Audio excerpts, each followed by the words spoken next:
Good morning and praise the Lord. गत audio file रे बा ऑडियो शिक्षा रे आमे चिंता करथिले कि हेरोद वंश किपरि भाबरे जिहुदी मानक ऊपर शासन कले। सेमाने प्रकृत जिहुदी नुहंती, तथापि सेमाने किपरि जिहुदी मानकर राजा हेले ताहा विषय रे आमे संक्षेप रे आलोचना करिबा। हास्मोनियन बा माकाबियन वंश और हेरोद वंश मध्य कौन संपर्क अच्छी आसतु आम माने चिंता करिबा। माकाबियन आंदोलन विजय सहित जिहुदा प्राय 100 वर्षर स्वतंत्रता उपभोग कला। तत्परे माकाबियस संतान माने जिहुदी मानक ऊपर शासन करने को लगिले। एहाकु हास्मोनियन वंश बा हास्मोनियन किंगडम बोली मध्य कहा जाए। सेमाने इदोम अंचल को अधिकार करी सेमानकर चतुर्थ पुरुष पर्यंत शासन कले। एही समय आंटिपास नामक जड़े गवर्नर जी 78 BC रे मृत्युवरण कले सही अंचल रे शासन करुथिले। से थिले इदोमर प्रकृत राजा। से थिले हेरोद द ग्रेटंकर जेजे बापा जी जीशु को हत्या करने को चेष्टा करथिले। एही प्रकारे से जिहुदार इतिहास मध्य को प्रवेश कले। एति उतारे से रोम संगरे मिसी माकाबियन वंश विरुद्ध रे विद्रोह कले एवं परवर्ती समय रे राजा हेबा उद्देश्य रे जिहुदार सिंहासन हरण कले। पुरातन रोम साम्राज्यर प्रथम 3 जणिया शासक मंडलीर आरंभ हैला। पंपेई, क्रासस, गाइयस। जनरल पंपेई जिहुदा को अधिकार कला 63 BC रे। एथिरे इदोमर गवर्नर आंटिपास हेरोदंकर पिता ताहाकू साहाय्य करथिला। माकाबियन वंशर हिरकनस 2 आत्मसमर्पण करी कर देवा पाई निष्पत्ति नेला। जनरल पंपे कंसल नाम रे जिहुदा अंचल उपरे शासन करने निमंते आंटिपास को अनुमति देला बा नियुक्त कला।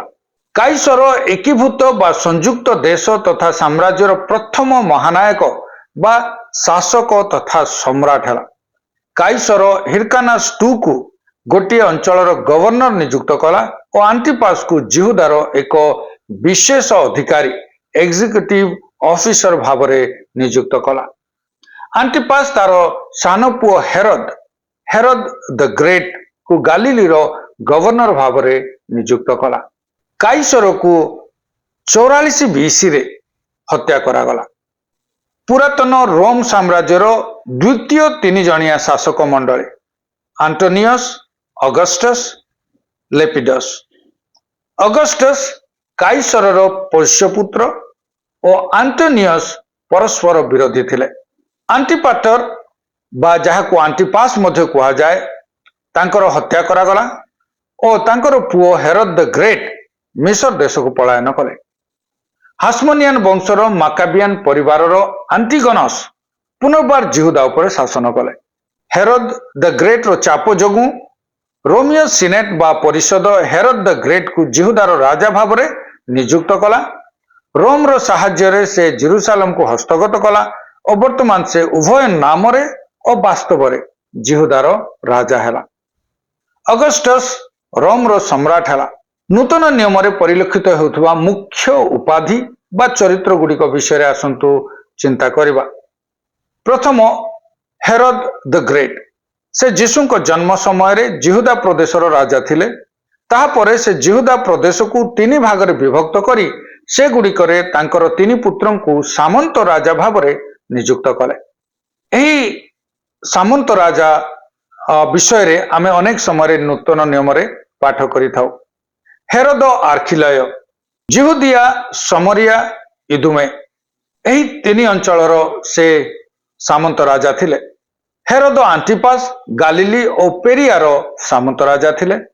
हेरोद फिलिप गालिलीर उत्तर पूर्व अंचलर सामंत राजा थिले। Herod Agrippa 1 Herod the Great रो स्त्री मरियमनेर पुत्र अरिस्टोबुलस और जाकुबं को खड्गरे हत्या करथिले एवं पितरों को कारागार रे निक्षेप कले। किंतु शेष रे ईश्वर हेरोद को आघात करते से कीट खाइबारु मृत्युवरण कला। हेरोद अग्रिपा 2 से हेरोद अग्रिपा 1 रो मृत्यु उतारे खूब कम बयस सामंत राजा हुई गालिली, तिबिरिया और पेरिया उपरे शासन कले। से थिले हेरोद परिवारर शेष राजा। 3 रे आसिले गवर्नर। सामंत राजा अर्खिलायर निष्ठुर शासन रोम रो हस्तक्षेप द्वारा शांत हैला एवं हेरोद परिवार द्वारा शासित न हेबा पाई जिहुदी मानकर दरखास्त को ग्रहण करी काइसर रोमियो सम्राट जने गवर्नर को नियुक्त करी जेरूसालेम को पठाइले। चतुर्थ रे थिला महासभा जहाकू सानहेड्रिन काउंसिल मध्य कहा जाए। यह थिला जिहुदी मानक सर्वोच्च आईन व्यवस्था बा न्यायालय। रोमियो सम्राट हेरोद किंबा गवर्नर रो बाह्य शक्ति नुहे बरं महासभा हेउची सेमानक सर्वोच्च सरकारी अनुष्ठान बा न्यायपालिका। यह महाजाजक शास्त्री और फारूसी भली जिहुदी संप्रदायर 71 जन नेता नहीं गठित एवं यार सर्वोच्च अध्यक्ष होउछंती महाजाजक। न्याय विचार संबंधी आईन व्यवस्था प्रशासन और केतेकांश राजनीति मध्य यह द्वारा परिचालित हेउथिला। आउ गोटे उपाधि थिला महाजाजकर। जिहुदी संप्रदाय एक धार्मिक संप्रदाय। महाजाजक हेउछंती यार सर्वोच्च नेता। यीशुଙ୍କ समय सुधा महाजाजक महासभार कर्णधार थिले। वास्तव में सादुकीर क्षमता को रोम और हेरोद परिवार क्षमता परी मन करा जाउथला। आउ गोटे दल थिले शास्त्री व्यवस्थापक गुरु एमाने डियास्पोरा तथा छिन्न भिन्न हो रहितबा जिहुदी माननकु समाजगृह जहा थिला जिहुदी मत प्रसारर प्रमुख स्थान जोठारे एमाने शिक्षा देउथिले ओ एमाने थिले सही स्थानर व्यवस्थापक और धर्मशास्त्रविद। आउ गोटे दल थिले फारूसी माने एमाने थिले पृथकीकृत लोक। आ वास्तव में यही दलर लोक मानकु सर्वसाधारण लोक माने मध्य सम्मान करुथिले। एमाने लोक मानकु प्रकृत रे व्यवस्था शिक्षा देवार भार वहन करथिले। सेमाने व्यवस्था को जत्नर सहित अध्ययन करुथिले और सेमाने पुरातन नियमर शिक्षक माने थिले। अष्टम रे थिले सादुकी। एमाने जिहुदी धर्मर संभ्रांत जाजकीय दलर लोक माने अटंती।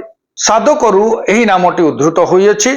सादुकी और फारूसी परस्पर विपरीत मत को विश्वास करती और संपर्क रे परस्पर विरोधी अटंती। 9 रे थिले क्रांतिकारी। एमानकु उद्योगी मध्य कहा जाए। एमाने धार्मिक दल नुहंती बरं एमाने क्रांतिकारी उद्योगी राष्ट्रवादी अनुष्ठानर सदस्य माने अटंती। यह माकाबीय आंदोलन रु आरंभ होइथिला। एमाने समानक उपरे रोमियो मानक द्वारा न्यस्त करा जायथिबा व्यवस्था विरोधी बा समानक जिहुदी मत विरोधी नियम गुड़िकर घोर विरोध करुथिले। एवं 10 नंबर रे थिले सन्यासी बा अविवाहित दल जहाको एसएनए बोली भी कहा जाए। एमानकु कोमरान संप्रदाय मध्य कहा जाए।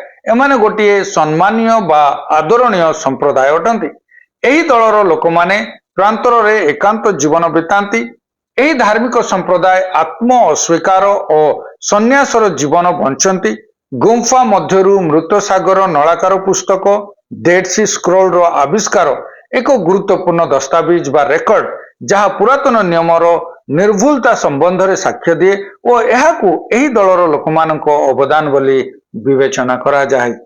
आमे देखिले सही समयर विभिन्न प्रकार उपाधि बा अधिकारी दल मानकू जो मानकर नेतृत्व लोक मानक प्रति थिला बा लोक मानक ऊपर थिला किंतु सेतिकी यथेष्ट नुहे। आसंतु आमे सही समयर देशर भूगोल को मध्य टिके चिंता करिबा बा विभिन्न अंचल विषय रे आमे अल्प आलोचना करिबा। से समय रे पैलेस्टाइन रो प्रशासनिक डिस्ट्रिक्ट बा अंचल सबु कौन थिला। रोमियो शासन समय रे जिहुदार भूगोल जहाँ नूतन नियमर पृष्ठभूमि ताहा अत्यंत सरल अटे। पुरातन नियम समय परी 12 गोष्ठीर आंचलिक मानचित्र को मुखस्थ करिवार कोनोसी आवश्यक नाही। केवल 3टी अंचल को जानिबा बा मन रखिबार आवश्यक रहिछि। उत्तर भाग रे रहिछि गालिली, मध्य भाग रे समरिया और तळ भाग बा दक्षिण रे जिहुदा। एही छवि को मनरे आंकी नूतन नियम रे थिबा अनेक नगर गुड़िक विषय रे अध्ययन करंतु। नूतन नियम को पाठ करिबा समय रे दूरता को मध्य ध्यान रे रखी पाठ कले खूब लाभजनक हेबो। इस्राएल और जिहुदा देशर एही 3 अंचल व्यतीत जीशु एहार चतुर्पार्श्व रे थिबा ଅନ୍ୟାନ୍ୟ ଅଞ୍ଚଳ ଗୁଡ଼ିକରେ ମଧ୍ୟ କାର୍ଯ୍ୟ କରିଥିଲେ। ଏଗୁଡ଼ିକ ବିଦେଶ ଥିଲା ସତ, କିନ୍ତୁ ସେସବୁ ଅଞ୍ଚଳରେ ଅନେକ ଜିହୁଦୀ ଲୋକମାନେ ବସବାସ କରୁଥିଲେ। ସେହି ଅଞ୍ଚଳ ଗୁଡ଼ିକ ହେଲା ବେରିଆ। ପୁରାତନ ନିୟମରେ ଏହି ଅଞ୍ଚଳ ଗୁଡ଼ିକ ଜର୍ଦ୍ଦନର ପୂର୍ବାଞ୍ଚଳ, ଗାଲିଲି ସମୁଦ୍ରର ଦକ୍ଷିଣ ପୂର୍ବାଞ୍ଚଳ, ବିଜାତୀୟମାନଙ୍କର ଦେଶ ଦେକାପୋଲି ଓ ଗାଲିଲିର ଉତ୍ତରାଞ୍ଚଳ, ଯାହାକୁ ଫଏନିକିଆ ଅଞ୍ଚଳ ବୋଲି କୁହାଯାଏ, ଏବଂ ସୋର ଓ ସିଦନ। ଏହି ସମସ୍ତ ଭୂଗୋଳକୁ ମନେ ରଖି ଆମେ ନୂତନ ନିୟମକୁ ପଢ଼ିବା ଉଚିତ, କାରଣ ଏହି ସବୁ ସ୍ଥାନ ଗୁଡ଼ିକର ନାମ ଆମେ ବାରମ୍ବାର ଦେଖିବାକୁ ପାଉ, ଶୁଣିବାକୁ ପାଉ। ଯୀଶୁ ସେହି ସବୁ ଅଞ୍ଚଳକୁ ମଧ୍ୟ ଯାଇ ସେବା କାର୍ଯ୍ୟ କରୁଥିଲେ।